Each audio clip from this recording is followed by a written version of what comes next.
cortitas, chicos, por favor. Ya.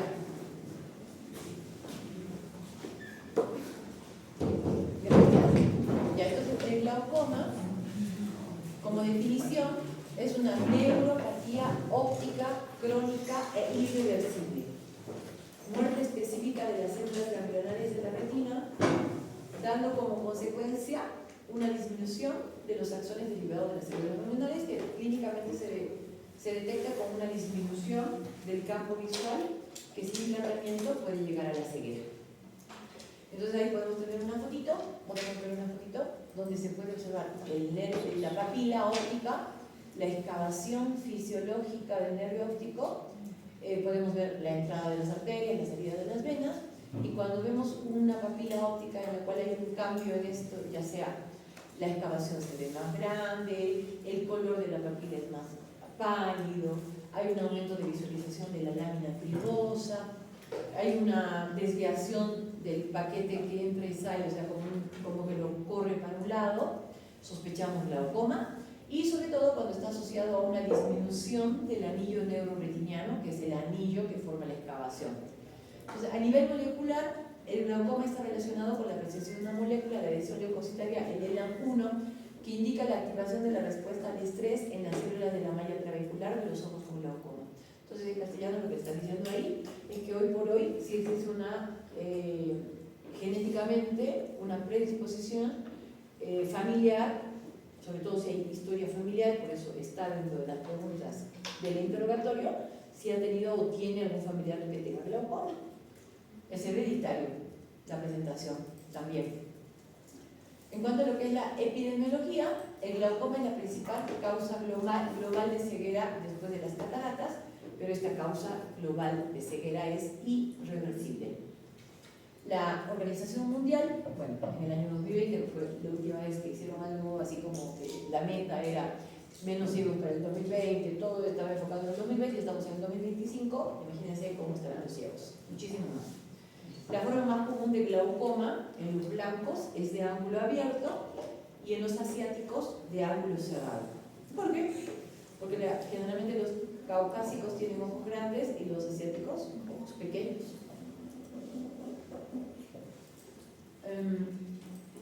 Más de 60 millones de personas con glaucoma en el mundo, de los cuales un cuarto son de ángulo cerrado. Hay muchas personas ciegas por glaucoma de ángulo cerrado. ¿Por qué? Porque el glaucoma de ángulo cerrado da glaucomas agudos, donde las presiones intraoculares son muy altas y entonces provocan un daño inmediato y severo de la papila o de la cabeza del nervio óptico, una neuropatía A. Es como un infarto. ¿Bien? Entonces no debemos tener microinfartos con el glaucoma crónico que tener un infarto fulminante, algo así. Entonces, la presión intraocular alta es el factor de mayor riesgo asociado a la pérdida de visión en ambos tipos de glaucoma, tanto el de ángulo abierto como el de ángulo cerrado, y es la única variable modificable en el tratamiento, la presión intraocular, PIO.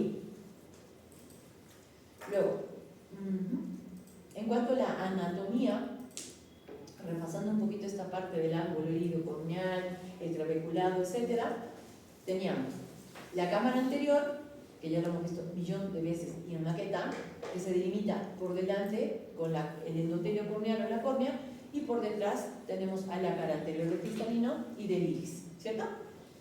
El ángulo irido-corneal, donde está el ángulo camerular, ahí tenemos todas estas estructuras, que son las que se ven en la gonioscopía, que es el estudio para analizar el tipo de ángulo, porque muchas veces podemos sospechar que es un ángulo estrecho, y haciendo la gonioscopía, que está dentro de los estudios que se hacen para ver los ángulos, vemos que se ven todas las estructuras, entonces no sería tan estrecho como pensábamos y no es tanto el riesgo de glaucoma de ángulo cerrado.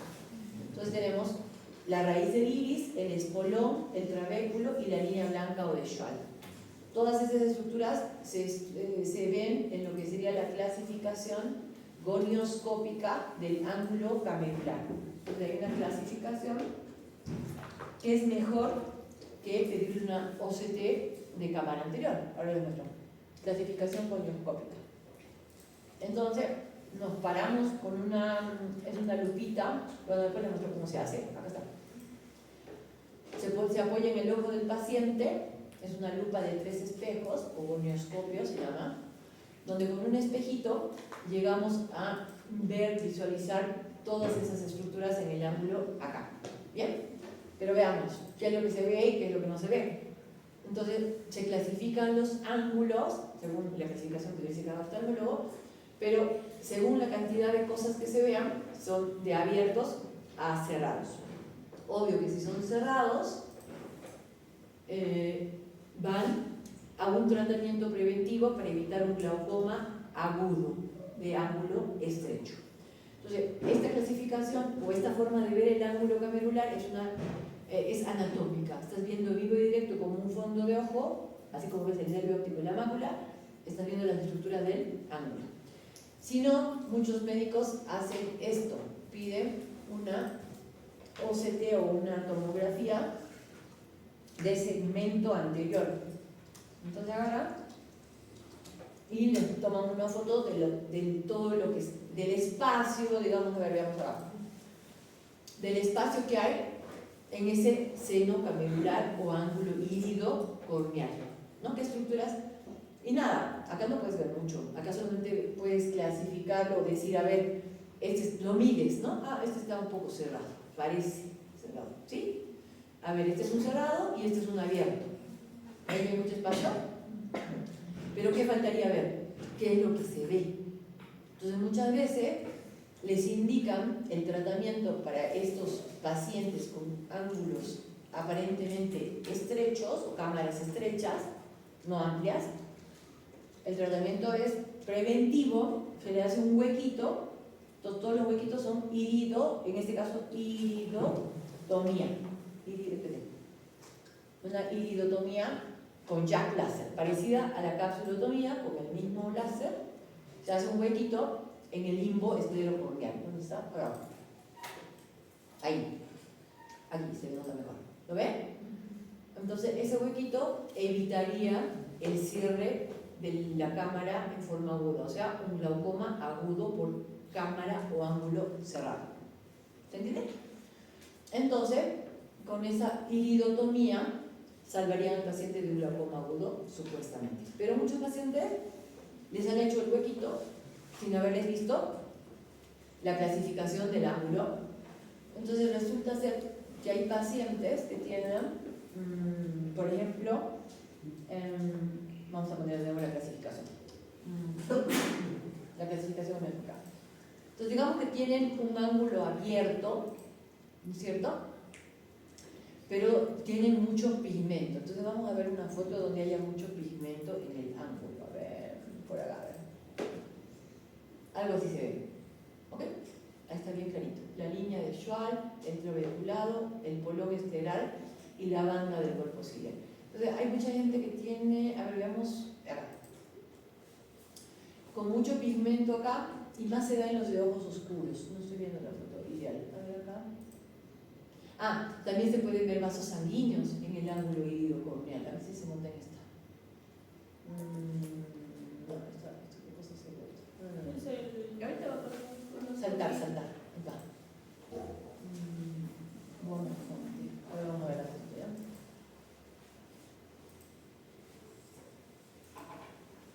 Ahí está el procedimiento.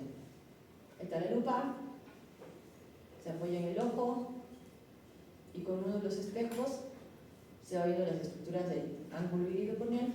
Se va moviendo la lupa porque hay que ver en 360 grados, ¿no? Se va moviendo. Ahí está. Entonces va a ver las estructuras, va a ver qué es lo que se ve en cada caso.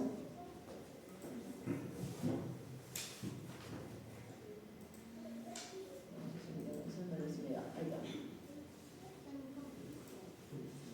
Se va marcando el vehículo, la banda del cuerpo ciliar.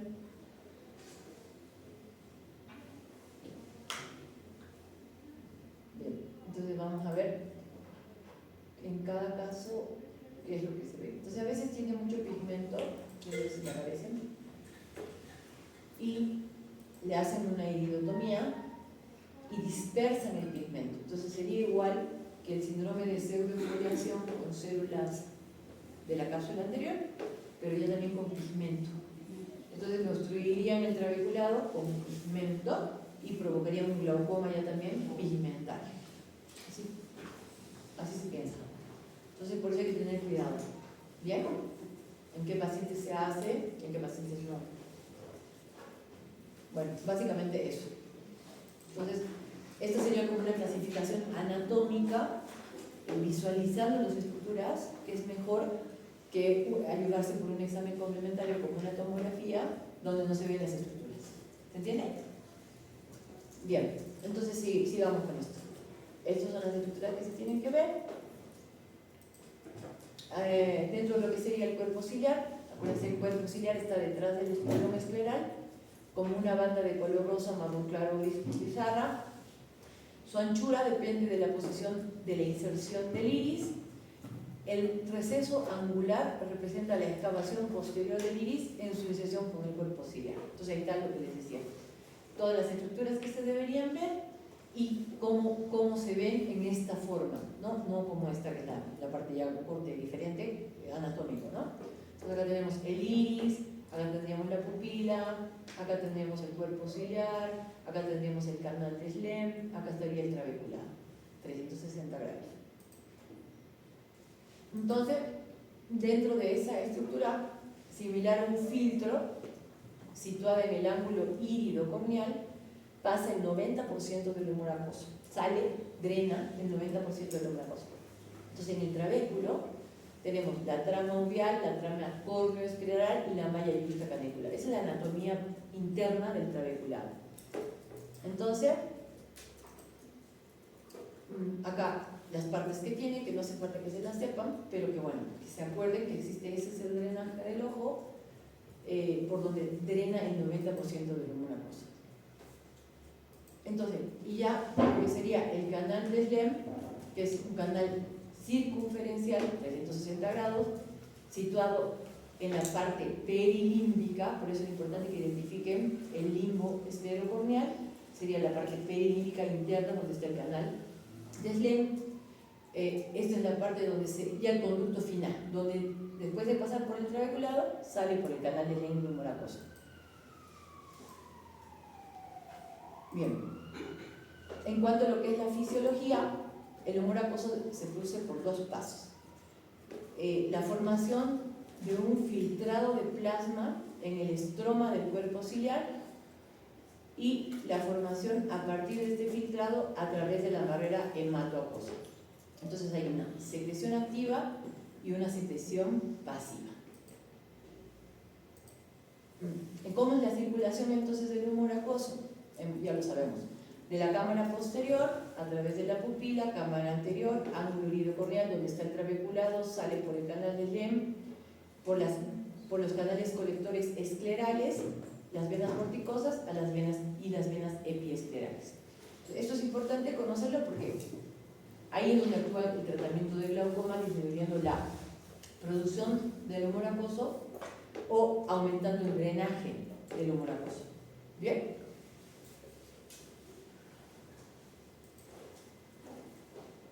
Entonces tenemos la vía convencional, que sería la vía trabecular, y la vía no convencional, que sería la uvioescleral. Entonces, la convencional se encarga del drenaje del 90% del humor acuoso. Esta es una vía sensible a la presión del volumen de flujo, de forma que al aumentar la presión, aumenta el drenaje. Eso al principio, porque cuando empieza a haber mucha producción, el drenaje se ve afectado, alterándose anatómicamente el trabeculado, es como que se altera esa zona, los huequitos del trabeculado, y no sale a la velocidad que se forma y por eso empieza a aumentar la presión del ojo. Y la vía uvioescleral drena el 10% restante del humor acuoso, que pasa a través del cuerpo ciliar hacia el espacio supracoroideo y es drenado a la circulación venosa de la coroides, el cuerpo ciliar y la esclerótica. Entonces, estas son las dos vías de drenaje del humor acuoso. Entonces acá tienen, ¿no? Acá está la córnea, acá estaría la vía trabecular, y acá sería la vía uveoescleral.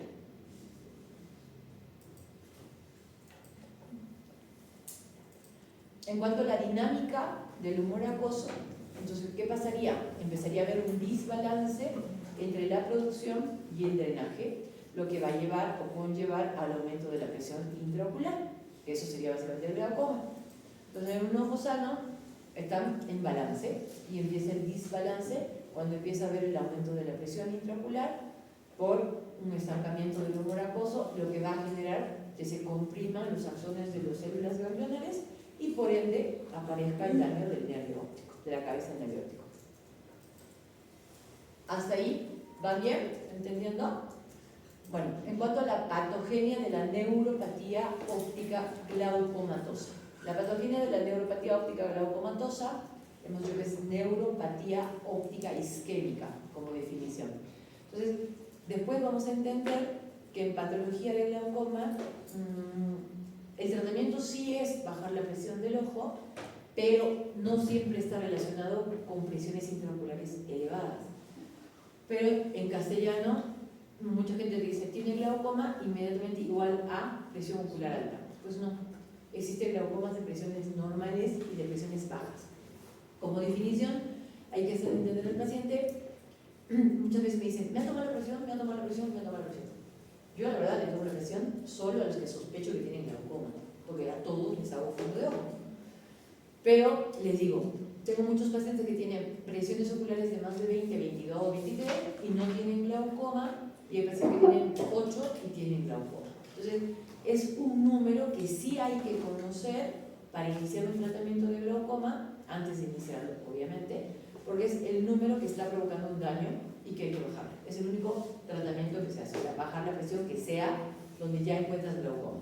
Entonces, pero hay muerte celular, apoptosis, entrada de calcio, aumento de óxido nítrico y efecto del glutamato. Entonces hay una lesión inicial donde existe una proliferación de astrocitos, células gliales, alteración de la matriz extracelular de la lámina cribosa. ¿Ustedes se acuerdan cuál es la lámina cribosa, no? Yo hablo de la lámina cribosa, no saben qué es la lámina cribosa. ¿Saben qué es la lámina cribosa?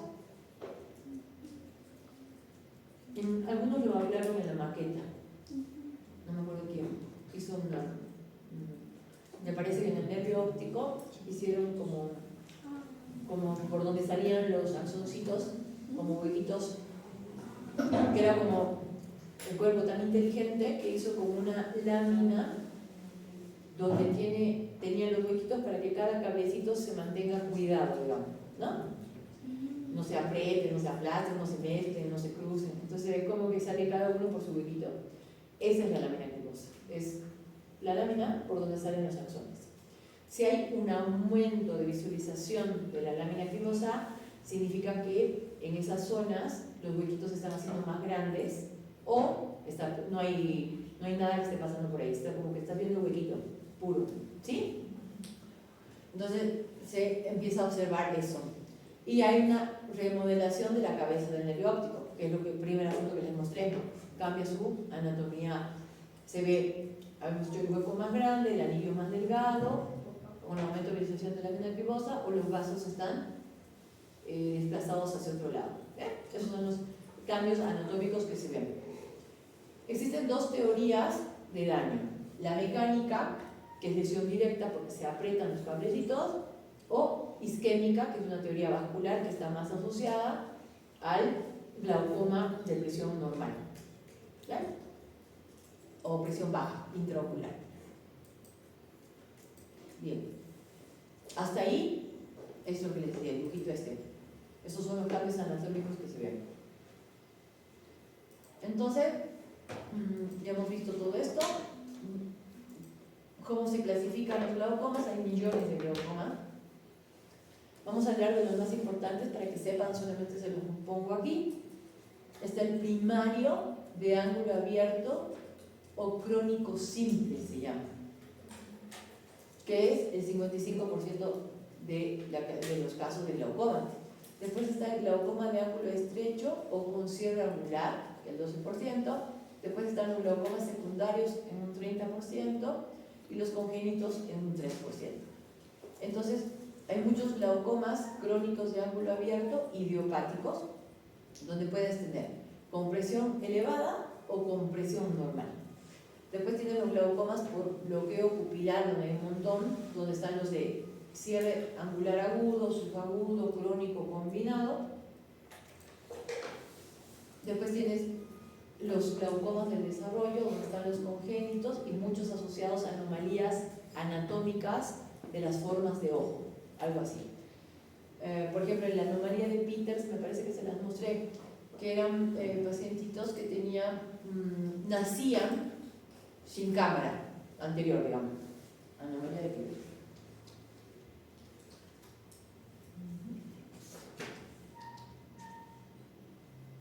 Entonces son pacientitos que ya nacen con, ¿se acuerdan cómo se llamaba este signo? Córneas grandes. Bústalos. Ajá. Córneas grandes, pero con edema de córnea. Entonces ya hay glaucoma avanzado. Hay edema de córnea y tenemos la anomalía de Peters. A ver si veo, en este no se nota mucho, la anatomía.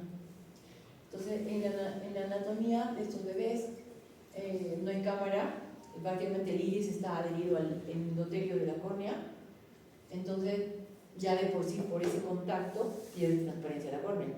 Y la presión intraocular está elevada, tratamiento urgente, volverle a dar forma al ojo, ¿no? Despegar el iris y todo esto, pero muchas veces quedan con leucomas, con cicatrices, que obvio no van a desarrollar visión si están afectando el eje pupilar. El eje visual es a través de la pupila. Si está alguna alteración que quite luz o no tenga los medios transparentes, ya sea córnea, humor acuoso, cristalino, humor vítreo, va a generar ambliopía. ¿Ya? Entonces la idea es en esos pacientes liberar ese eje visual, trasplante de córnea, lo que sea. Bien. Entonces tenemos muchos asociados a anomalías congénitas anatómicas. Bien. Después están los asociados a otros trastornos oculares, por ejemplo, a ver cuál, de los que sean más importantes. Bueno, pueden ser asociados a tumores intraoculares, glaucomas asociados a tumores, a desprendimientos de retina, glaucomas neovasculares, que son los que se dan en los pacientes con diabetes. Entonces acuérdense que los glaucomas neovasculares son muy frecuentes en los diabéticos y también lo vimos en hongo rojo neovascular, donde aparecían en el iris la rubiosis iridis. ¿Se acuerdan? Rubiosis iridis, ese es otro signo que vemos en el iris en los pacientes diabéticos y esto les genera glaucoma neovascular. ¿Bien? Por ahí se ve el iris que tiene vasitos. ¿Lo ven? Entonces, esa alteración también puede asociarse a, ¿cómo se llama este signo? Hipema. La hipema, un vasito del iris se ha roto y ha generado sangre en cámara anterior. Entonces van conectando la idea, todo lo que puede pasar, y digamos, no tenía glaucoma, pero este hipema, esta sangre, va a ser lo mismo que las células de la cápsula anterior, que las células del pigmento cuando le hacen la iridotomía a un paciente que no le han visto el trabeculado, que no se ha pigmentado. ¿Qué va a hacer? Las células de sangre. ¿Qué va a hacer? ¿Qué se les ocurre? ¿A dónde va a ir? Está en la cámara anterior. No recuerdan cómo era. Claro, va a obstruir la melodícula y también va a provocar glaucoma. Todo así, es fácil. Entonces, tenemos los diferentes tipos de glaucoma asociados a otros trastornos oculares, traumáticos, inflamatorios, etcétera, etcétera, etcétera. Bien. Y luego tenemos los asociados con un aumento de la presión venosa epiescleral. Ahí tenemos enfermedades sistémicas asociadas con presión intraocular elevada y glaucoma, los asociados al uso del corticoide, a inflamación y traumatismo, a cirugías intraoculares, también hay asociados a afaquia y pseudofaquia, y a cirugías de retina. Entonces existen glaucomas hasta por cirugías. Bien, por eso les decía, es importante evaluar bien en qué momento se debe operar una persona, y también cuando les dije lo de la capsulotomía posterior, también puede provocar aumento de la presión corporal ese procedimiento tan simple que parece. Bien, entonces un paciente con glaucoma con opacificación de cápsula posterior, hay que evaluar en qué momento se le va a hacer la limpieza. Se está viendo bien, no porque yo le vea que está opaco, le voy a indicar el tratamiento. A eso voy. Bien. Yo les digo, si tienen glaucoma muy avanzado, les digo, esperemos hasta que no afecte realmente su calidad de visión, no se haga la limpieza, esperemos. Porque por culpa de una buena limpieza, te sube la presión del ojo y chao. ¿Bien? Entonces, eso es en cuanto a la clasificación. En cuanto a lo que es los factores de riesgo. Los factores de riesgo tenemos los niveles de la presión intraocular, antecedentes familiares positivos, porque ya saben que existe una genética, edad, raza, y también están los factores cardiovasculares, que pueden ser locales, como oclusión venosa, generales, como la diabetes, hipertensión arterial, hipotensión arterial, hipercolesterolemia, o sea, dislipidemias en general, migrañas, también pueden estar asociadas a glaucomas, enfermedades de la tiroides y fenómenos vasoespásticos. También los miopes, hemos dicho que los miopes están asociados más al glaucoma de ángulo abierto crónico, ¿no es cierto? Cuando son miopes de más de 4 dioptrías, y los hipermétropes a glaucomas de ángulo cerrado, por lo que son un ojo grande o otro ojo pequeño. Entonces tenemos estos factores de riesgo generales, y dentro de lo que demarca aquí los vasculares, se relacionan más a glaucomas de presión baja o presión normal, no tanto presiones intraoculares altas. Y también estaría, por ejemplo, los pacientes que tienen apnea del sueño. ¿Saben lo que es la apnea del sueño? Sí. ¿Qué es? Es un conjunto de síntomas donde el paciente no puede respirar bien de noche. No respira bien de noche. No es exactamente eso, tienes una idea. A ver. Es cuando tiene ausencia de respiración nocturna por al menos más de 20 segundos. ¿Pero por qué nocturna? ¿Porque está relacionado con la noche? ¿No puede ser de día? O sea, apnea del sueño es, de un momento a otro estoy así durmiendo y ronco, ¿no es cierto? Soy roncador, ¿no? Entonces estoy roncando y quedo, y así. Eso es apnea del sueño, que está relacionado con una debilidad, hipotonía del paladar blando, si no me equivoco, que obstruye la vía aérea, ¿cierto? Entonces no le pasa aire hasta que vuelve a roncar, algo así, ¿no? Entonces, la apnea del sueño también está asociado con fenómenos como la migraña, que también son fenómenos vasoespásticos, que quitan algo que pasa que hace que los vasos se cierren en general y que quiten oxígeno. También estaría relacionado, por ejemplo, en un paciente que yo le encuentro un glaucoma con presión intraocular baja o normal o baja, así se dice, menos de 10 para abajo, en un paciente adulto mayor, que no tenga apnea, o que tenga ronque, pero no sabe si tiene apnea. Listo, lo dejamos entre signo de paréntesis, no sabemos. Pero tiene dislipidemia, ¿no? Una dislipidemia importante de muchos años, actualmente sigue tomando, o toma hace 20 años ya toma torvastatina, kefirocilo, etcétera, que son para tratar la dislipidemia. Entonces yo, así pensando, ¿qué le pediría? Ya tenemos laboratorio, está controlada su dislipidemia, pero tiene ese antecedente. Y te cuenta que él tenía 400 de triglicérido y tenía 300 de colesterol, casi por 50 años. Entonces, decimos, tiene sospecha de glaucoma o ya tiene un glaucoma diagnosticado de presión baja, normal. Segundo paso, pensamos, le decimos si duerme con alguien, si le preguntamos, el paciente ronca y deja de respirar. Ya. Puede ser que nos diga que que sí o que no sabe o que no. ¿Listo?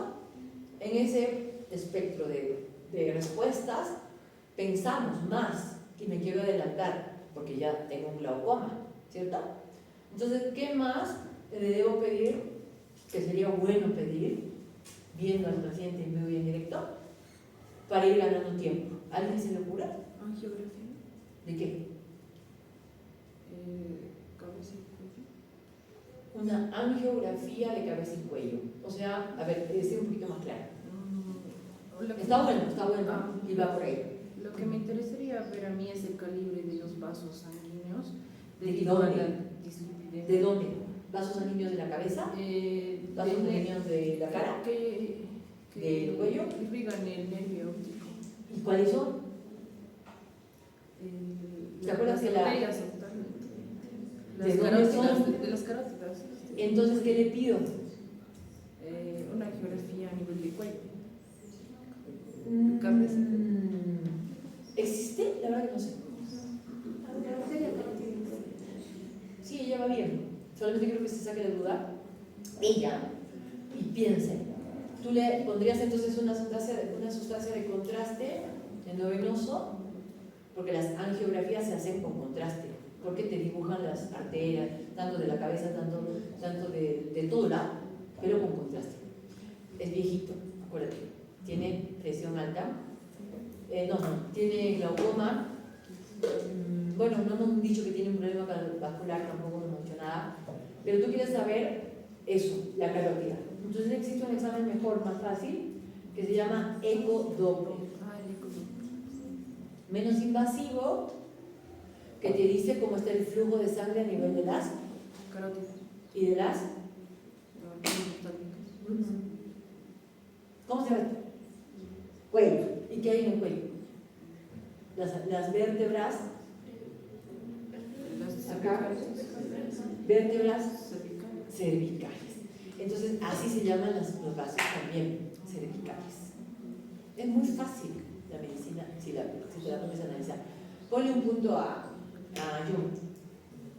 Muy bien, así se tiene que pensar. Así, fácil. Entonces, yo ya le voy pidiendo. Entonces descubro que tiene una obstrucción de la carótida interna del lado derecho con una placa dermatosa que ya casi está chao, tiene que operarse. Porque si yo le bajo la presión del ojo no gano nada de ese lado. Entonces también el paciente se puede quejar de otros síntomas, no solo de que le bajó la visión o que siente que ya no ve el piso, que ya no ve el techo, que ya no ve si alguien le pasa por aquí. ¿Qué otro síntoma podría tener Jung, ya que estás por ahí? Que el paciente te pueda decir que tú puedas pensar en que está teniendo un mal flujo de Sangre. ¿a dónde? A la cabeza. Al cerebro. A otro síntoma, a ver. Que le deben, o si no tú lo guías, porque para eso está el interrogatorio. Si el paciente no te lo dice, yo le pregunto. Podría tener síncope, podríamos Excelente. sospechar de un ACV. Podría decirte, me mareo o me voy para un lado, tengo vértigo o tengo zumbido. También indicarían, si no tienes una autoesclerosis, un mal flujo de sangre al cerebro. Vértigo, zumbido, mareo. No necesariamente. Entonces ya te está hablando de una mal, no llega agua al tanque, como les digo yo al paciente. El tanque está arriba normalmente, no llega agua, algo así. Bien, entonces, ¿y cuáles tenemos como criterios diagnósticos? Entonces tenemos la presión, que es lo más importante, intraocular normal de 10 a 20. Entonces tomamos la presión con este tonómetro que se llama tonómetro de aplanación o de Goldman, que es muy importante saber con qué aparato le han tomado la presión, porque hay mucha gente que dice, sí, me han tomado la presión, tenía 45, y le tomaron en el Seguro Social, la enfermera que toma unas pesitas que son en el dedo y que más o menos se mueven así, es como la balanza, no es digital, es pesitas. Entonces, eso no sirve para el glaucoma. Y evaluamos el nervio óptico, tenemos la presión, tenemos el fondo del ojo, tenemos la anatomía del nervio óptico, sospechamos del glaucoma, decimos sospecho del glaucoma. Entonces hay dos formas de hacer el diagnóstico del glaucoma. anatómico y funcional. Anatómico, en castellano le pido una OCT o tomografía de nervio óptico y de fibras nerviosas ganglionares. En castellano mido su cable, su hueco y sus cablecitos. ¿Se entiende?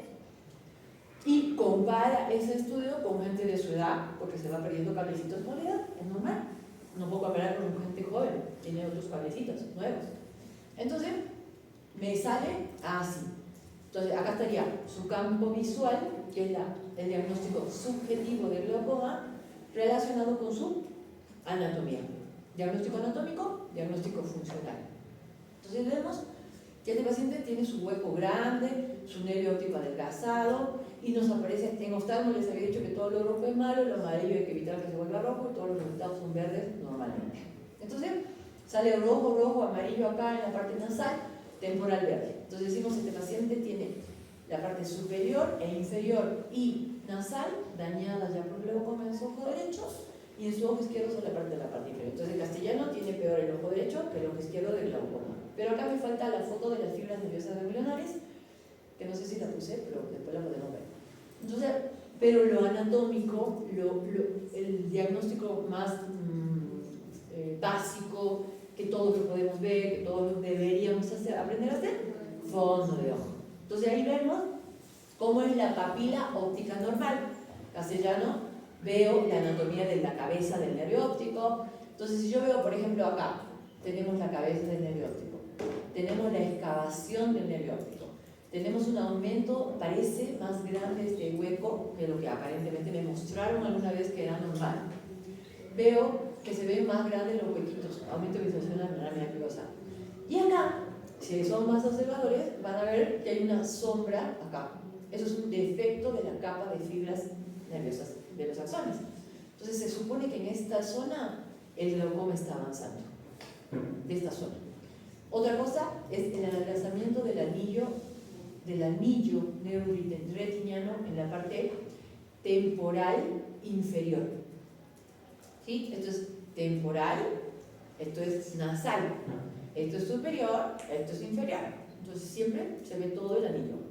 Luego tenemos otro signo, una hemorragia de disco en horas 5. Siempre hablamos con los reloj, siempre hablamos como reloj. En la cola en horas 12, en el iris en horas 4, así.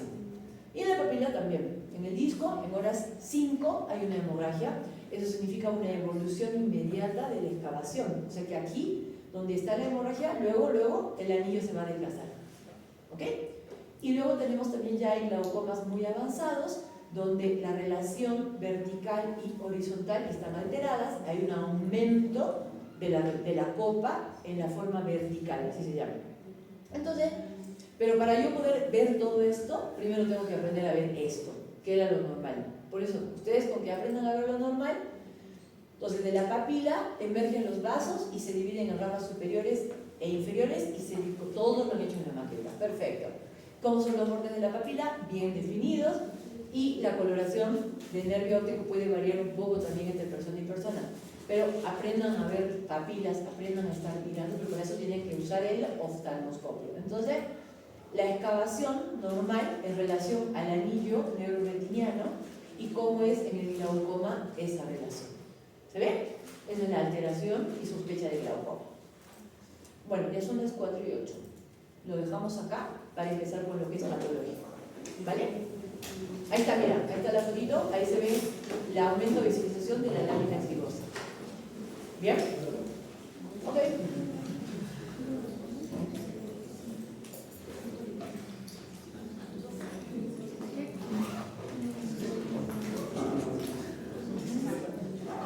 Nadie más se contarme, ¿no? ¿De hoy? ¿De hoy el mayorista?